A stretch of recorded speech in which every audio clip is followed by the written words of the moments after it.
Bonjour à toutes et à tous et soyez les bienvenus sur la chaîne YouTube Fréquence Hypersensible.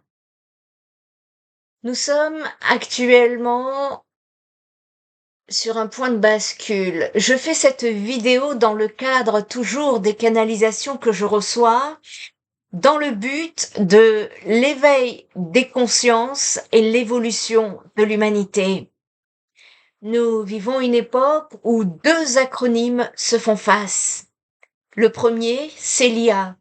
Nous le connaissons tous, c'est l'intelligence artificielle qui nous promet la performance, mais qui risque de nous enfermer dans la froideur d'un contrôle numérique.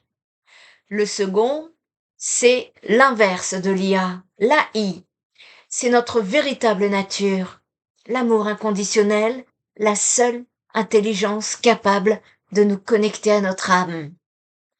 Sommes-nous en train d'évoluer ou de nous perdre? Alors que le transhumanisme et les nouveaux courants sociétaux redéfinissent ce qu'est un être humain, une autre force se mobilise, celle de l'éveil de la préservation de nos valeurs et de la protection de notre planète. Il est temps de choisir son camp. Nous sommes à un tournant critique. Ce qui se jouera d'ici 2030 n'est pas seulement une question technologique, c'est le grand basculement de l'humanité. Le choix entre ces deux voies est le défi le plus important de notre existence. Beaucoup pensent que la plus grande énergie ici-bas, c'est l'argent. Non. Alors que l'argent, lui, il est fabriqué par ces élites. Donc non. Ce qu'ils cherchent et dont ils ne peuvent pas se passer, c'est notre énergie, c'est notre âme, notre conscience, et ils ne peuvent nous la prendre que si nous leur donnons notre accord. Ils n'ont pas d'autre alternative. La plus grande source d'énergie sur Terre, ce sont les humains. Ils veulent nous coller des puces sous la peau car nous pouvons leur fournir cette énergie. Si on se bat individuellement, on perdra. Alors que si nous nous battons solidairement, ensemble, par la parole saine, autour de soi, alors nous pouvons réveiller les gens. C'est maintenant que ça se passe pour 2030. Si on ne fait rien maintenant, d'ici 2030, il ne restera plus rien. Au-delà de cette échéance, il s'agit de comprendre la nature profonde de ceux qui dirigent ce système. Parce que ces gens qui vouent un culte inimaginable à leurs bêtes n'ont plus besoin de l'humanité. Ils veulent reprogrammer le corps humain à leur image et devenir Dieu. Aujourd'hui, nous sommes face à une intelligence artificielle qui va nous imposer le contrôle numérique pour accéder à nos vidéos. Nous faisons face à une dictature numérique qui ne nous permet plus de faire passer les messages comme il se devrait. Ce constat, je le vis quotidiennement dans ma propre pratique. Vous avez dû le percevoir pour ceux qui me suivent, que mes réseaux sociaux sont de plus en plus bouchés en matière de communication. Ce n'est pas ma personne qui est visée, mais le spirituel. J'en parlais il y a déjà 3 ans, canalisation qui me disait que le spirituel allait être attaqué et que nous devions profiter de ce moment pour nous apporter la connaissance à travers ces réseaux sociaux. Pari effectué. Nous devons prendre de la hauteur pour analyser ce basculement. Nous vivons la fin d'un paradigme qui dévie vers le matérialisme, qui engendre un système de pensée erroné. Nous vivons une grande transformation qui va s'accélérer et nous allons tous le vivre. L'IA nous envoie dans la descente vers les abîmes, qui nous renvoie à une vision extrêmement triste de la réalité, illusoire, et nous allons devoir le dépasser. 2 lignes de temps, un choix conscient. L'accélération de cette descente aux abîmes, je le trouve aussi proche que le nouveau monde. Ce qui est paradoxal, c'est que l'humanité est en bon chemin vers ce nouveau monde, mais comprenez que nous avons 2 lignes de temps qui attendent après l'humanité. Si vous ne saviez pas ce que c'est les lignes de temps, je vous propose d'aller lire un article sur mon blog que vous trouverez sur mon site internet spiritenergitherapie.fr. J'essaierai, si je n'oublie pas, de vous mettre le lien sous la vidéo. Nous nous dirigeons vers l'éveil de l'humain à la compréhension de sa véritable nature, alors que l'ombre souhaite nous emmener vers le transhumanisme. Face à cette pression, il est crucial de comprendre la mécanique des événements. Cette pression crée l'angoisse, qui crée l'angoisse est nécessaire. Nous devons franchir des étapes qui nous emmènent vers d'autres étapes pour aller vers l'éveil ou le réveil de l'humain. Une information que tout le monde ne sait pas, un nouveau système monétaire devait être mis en place avant la période Covid qui n'a pas fonctionné car tout le monde n'était pas vacciné. Ça devait être le grand reset qui n'a pas fonctionné et maintenant ils misent tout sur l'IA. Il faut comprendre l'IA. Est-ce que c'est un outil ou est-ce que c'est un piège? L'IA peut être un excellent outil comme un désastre qui peut nous conduire vers la fin de l'humanité. La nature de l'humain méconnu peut être un danger face à l'IA. L'IA n'est pas de l'intelligence, mais de la performance intellectuelle sur l'humain. Un mental analytique. Et l'humain, lui, il a le mental analytique et l'intuition. Premier niveau de conscience, c'est le cerveau. Le deuxième niveau vient de la pensée et le troisième de l'intuition.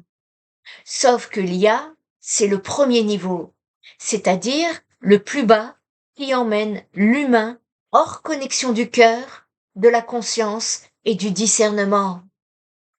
C'est ici que réside la limite fondamentale de la machine.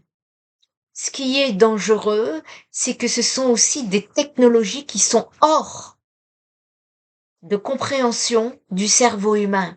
Voilà voilà pourquoi beaucoup ne se rendent pas compte de ce qui est en train de se passer. Ce sont des technologies hors, ce sont des extraterrestres qui créent ça. L'intelligence émotionnelle, elle vient de l'expérience de notre âme, et ça, l'IA ne peut pas le faire. Entre le mental et l'émotionnel qui regroupe les 3 niveaux de la conscience, sensitif, cœur, émotion, sentiment qui nous amène à des informations, eh bien l'IA ne peut pas être intelligente car il faut ces niveaux de la conscience pour faire les bons choix. Confier ses choix à une IA peut nous envoyer vers la déconnexion de cette conscience. Cela s'inscrit dans une volonté globale de contrôle, notamment par la monnaie. Un nouveau système de contrôle veut être mis en place, c'est ce qu'on appellerait la dictature numérique. Là, il y a une sorte de monnaie qui arrive, ça s'appelle la djum numérique ou la djum monnaie. Je ne saurais pas vous en dire plus, qui, elle, ne sera pas détenue par l'ombre. Il pourra y avoir plusieurs solutions alternatives concernant la monnaie d'échange dont vous pourrez vous tourner. La monnaie numérique contrôlante est un pacte avec, vous savez qui. Beaucoup vont la fuir parce que les gens vont de plus en plus comprendre que c'est dangereux. Autre information, la joie est un facteur important et il est important de s'en souvenir pour les temps qui viennent.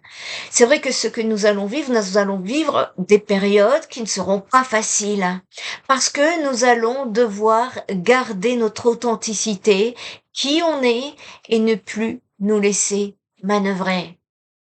C'est important parce que l'humain, il est facilement contrôlable par la peur. Il faut comprendre la nature de l'humain pour comprendre. La joie, l'amour valide le contact avec la reliance à son âme, même lorsqu'on a tout perdu. C'est d'ailleurs en perdant tout que nous pouvons aussi nous connecter à son lâcher-prise, au détachement pour reconnecter la joie et la recontacter. Pour reprendre notre destinée, eh bien, nous devons changer notre rapport à nos propres pensées. Nous sommes responsables de ce qui nous arrive par nos pensées d'abord, nos actes qui configurent les lignes de temps que nous vivons, et tant que les gens ignorent ça, nous aurons du travail. Les gens ne veulent pas réfléchir, mais il ne suffit pas de penser à la joie que ça va se produire. Il faut se connecter à son âme pour capter notre essence, et c'est le conditionnement qui nous emmène vers le bas. Le détachement, la prise de conscience sont nécessaires. Savoir qui on est et ce qu'on a à faire ici-bas va nous donner le chemin. La foi nous emmène vers des chemins qui vont nous permettre d'aller de façon plus fluide à destination, se défaire des anciens modèles. Autre chose, l'éducation ne nous apprend pas le sens de la vie, ni ce qu'est un être humain, et les enfants sont paumés et encouragés au transhumanisme. L'institution de la science est morte, même si certains veulent faire leur travail. Il faut comprendre que tout n'est pas scientifique. Dieu n'est pas la science. On a fait croire aux gens que les mesures étaient scientifiques. On ne jure que par le scientifique qui, lui, est manipulé. Mais la science va finir par se plier. Je le vois dans le futur. La science a dépeint un monde triste. École, Big Bang faux, origine de l'univers, conscience produite du cerveau, origine de l'homme faux. C'est Michael Jackson aussi qui disait que les livres étaient faux. Les livres d'histoire étaient faux et manipulés.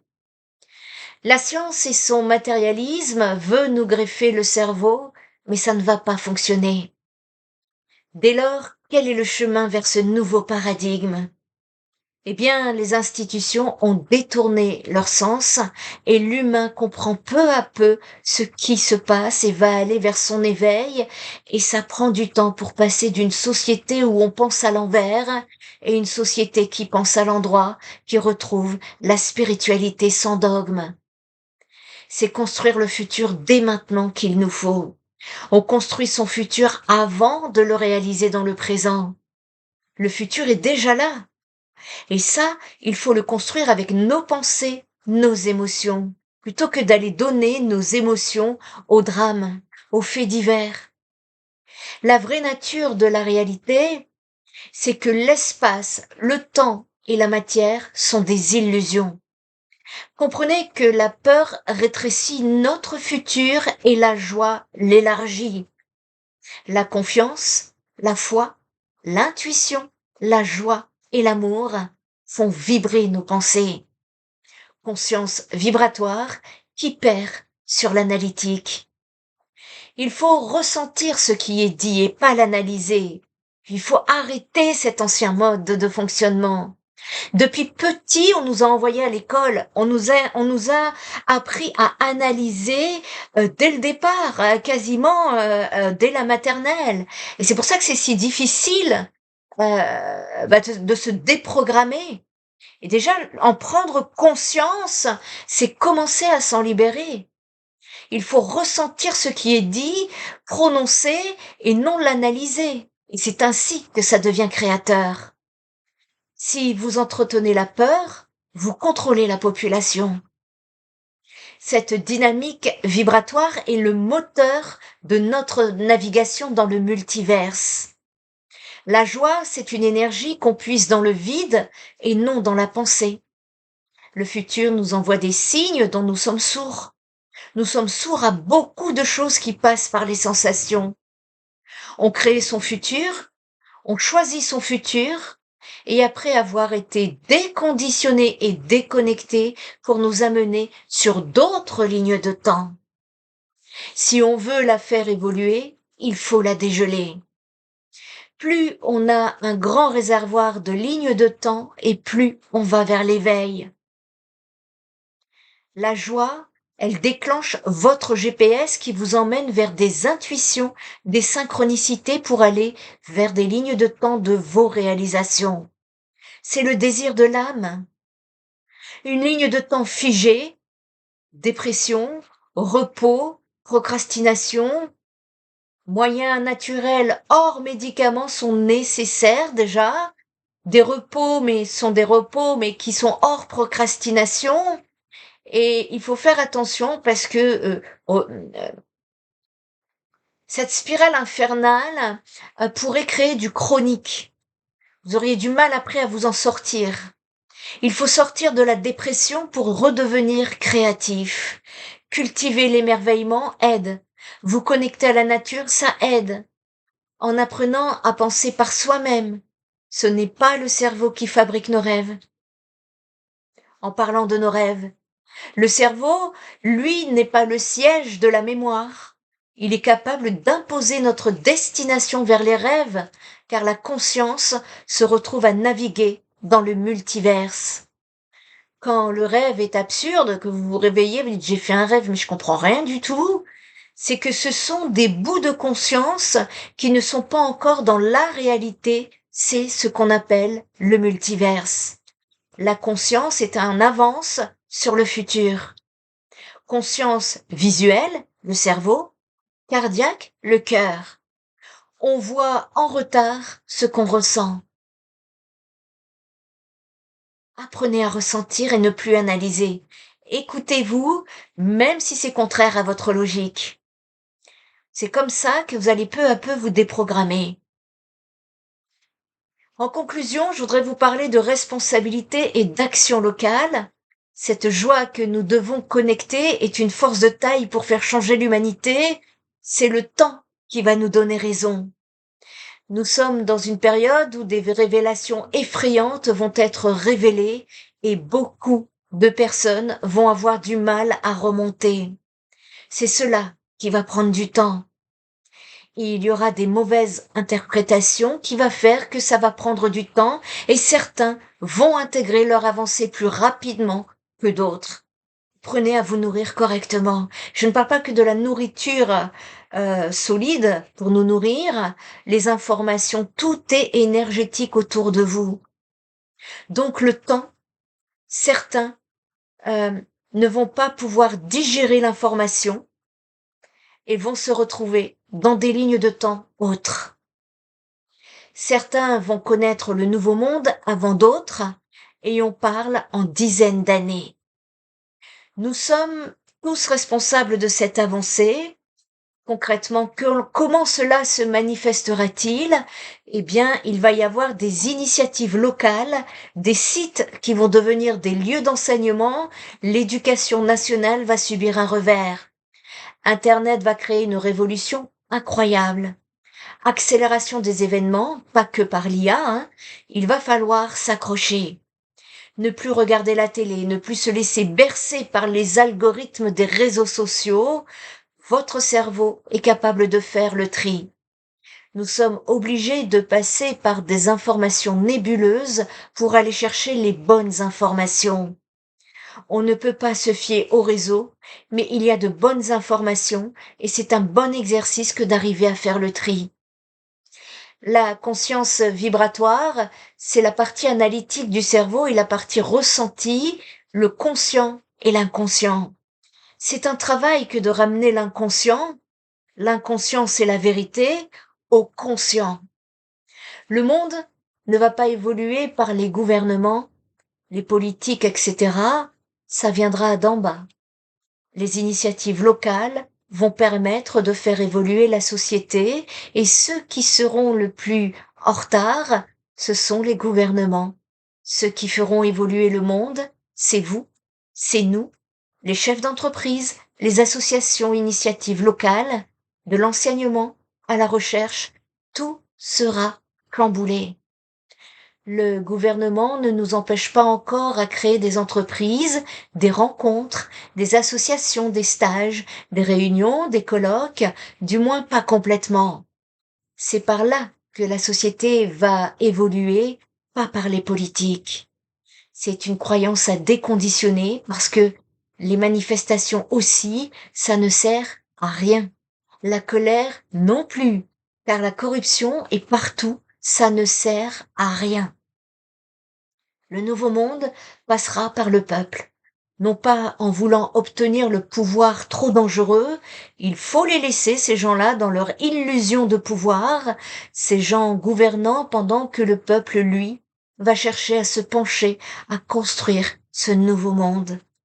Il est là le chemin, et tant que les portes sont ouvertes, il faut y aller. Même si on n'est pas assez pour résister, nous allons réussir, mais ça va être plus dur, car il faudra résister, mais plus longtemps. C'est une question de temps. C'est notre souveraineté qui va être libérateur, mais pour ça, découvrir qui on est, qu'est-ce qu'une âme, etc. L'humain, c'est la solidarité. Et c'est là tout le grand travail à mettre en place pour nous tous. Les écrans sont une addiction, sont un isolement, un rituel de l'isolement, et il faut alterner avec la nature. Scroller apporte de la dopamine, les paradis artificiels ne sont pas de la joie, mais une illusion du plaisir. Différencier le plaisir et la joie est important. La joie, c'est la souveraineté. La joie d'exister, la joie est liée à l'identité de l'individualité. La chose la plus importante, c'est son libre arbitre qui doit dépasser le conditionnement. Être capable de créer son futur avant qu'on y soit, car une fois souverain, nos pensées portées par la vibration de nos émotions créent automatiquement le futur, les opportunités, les synchronicités qui vont nous amener à destination. D'ailleurs, je le dis encore et encore, parce que je sais combien les implants énergétiques sont très puissants pour nous isoler. Je vous informe qu'un pique-nique partagé est organisé au parc Richter ce 13 juin prochain, autour d'un pique-nique partagé façon auberge espagnole pour tous ceux qui désirent sortir de leur écran, venir se connecter au pied des arbres. Et pour cela, je vous envoie prochainement la newsletter avec toutes les informations. Et si vous ne souhaitez pas recevoir la newsletter, je vous informerai, je vous mettrai une annonce sur le Substack qui est un nouveau groupe où nous pouvons parler sans censure, sans publicité, beaucoup plus librement. Et vous trouverez le lien du groupe que je viens de créer sous la vidéo. Pour conclure, nous devons réussir à franchir un passage essentiel, quitter une vision individuelle, matérialiste de l'existence pour explorer une dimension élargie de la connaissance où la science et la spiritualité ainsi que l'expérience intime se rencontreront. Loin de tout dogmatisme, cela dépend d'un déconditionnement mental, le lâcher-prise, émotionnel qui est de se faire confiance et écouter son intuition et le détachement de l'ego, et c'est difficile. Équilibre du mental et émotionnel vont être des plus importants pour ne pas nous déconnecter de cette conscience qui est, elle, reliée à l'essence de notre âme. Un grand merci à tous ceux qui like. Je verrai si cette vidéo vous parle. Un grand merci de partager ces vidéos autour de vous. C'est très très important parce que plus le monde sera exactement ce qui se trame dans l'invisible, et plus les consciences vont peut-être pouvoir appeler à rester éveillées ou alors à se réveiller. Ça dépendra de chacun d'entre nous parce que nous sommes les co-créateurs de ce monde et que nous devons nous relier. Il est plus qu'important, l'appel à l'unité est plus qu'important. Et donc, merci en tout cas à tous ceux qui jouent le jeu Merci, à toutes ces personnes, qui sont fidèles, nos anciens, bienvenue aux nouveaux, hein. Je vois que, au fil des semaines, là, il y a de nouvelles personnes qui viennent s'abonner à la chaîne, quand bien même les nombres de vues de YouTube ne nous disent pas la vérité et donc un grand merci à vous. Soyez les bienvenus et en tout cas, ici, c'est très important de rester connecté dans son cœur, peu importe ce qu'il se passe dehors. Un grand merci, je vous dis à très bientôt pour d'autres fréquences.